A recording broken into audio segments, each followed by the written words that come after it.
I want to bring in Peter Vincent for an overall look at the refugee crisis, where things stand. He's the director for international policy at Border Patrol, which is an organization that deals with migration and border security. He joins us live from their global forum in Hungary. Peter, 2016 is now the deadliest year for refugees trying to cross the Mediterranean. How is that being reflected on, and what is being done to address it?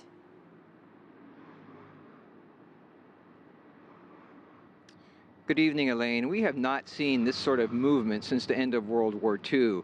We have individuals, including women and children, predominantly fleeing war, fleeing terrorism, and looking for better opportunities for themselves, either economically or in terms of education.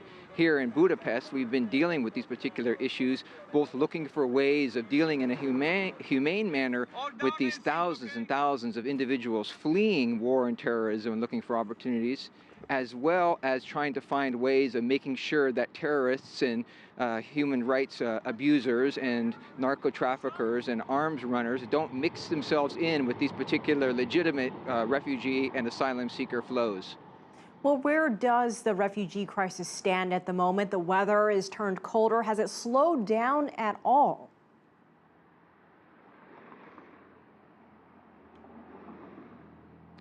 Things right now, Elaine, are particularly bad because the very good efforts by the Europeans in particular to try to create a system whereby they're able to, in an orderly and humane fashion, separate those that are simply looking for better economic opportunities from legitimate asylum seekers and refugees has created a very hardened land border situation. So tragically, what we've seen is that the refugees now are taking to the sea by crossing the Mediterranean, either through the Eastern Mediterranean route to Greece or the so-called Central Mediterranean route to Italy. That, of course, has resulted in great tragedy.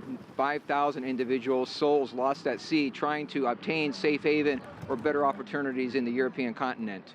So why has it been so difficult for keeping people from making that dangerous attempt? Why has it been difficult to save people and to police the entire process?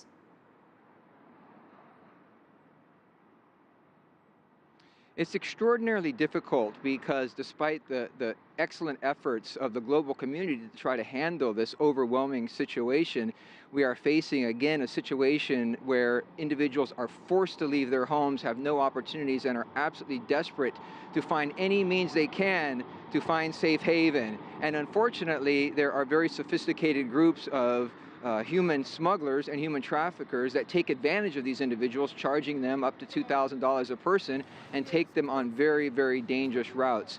People around the world, frankly, are so desperate that they're taking these chances even with small children in their arms. And Peter, Europol admitted recently that ISIL fighters have entered the United Kingdom posing as migrants. How does this change things? Well, it changes the dynamic completely. We have intelligence and information and some evidence that ISIL for a long time was looking for opportunities to exploit these seams in the global counterterrorism infrastructure. And one of those vulnerabilities is unfortunately the refugee stream. And so we now know that ISIL has, as you've pointed out, Elaine, successfully managed to mingle their terrorists, their fighters, they're very seasoned war fighters in with these refugee streams into Europe, first obviously in Southern and Eastern Europe, and now working their way into Central and Western Europe. That poses an extraordinary challenge, not only for our European counterparts in the intelligence community and the law enforcement community, but also for those of us in the United States and Canada, because these individuals, once they are in Western Europe in particular, it becomes much easier for them to gain access to the United States as well. All right, Peter Vincent, thanks so much for joining us from Budapest.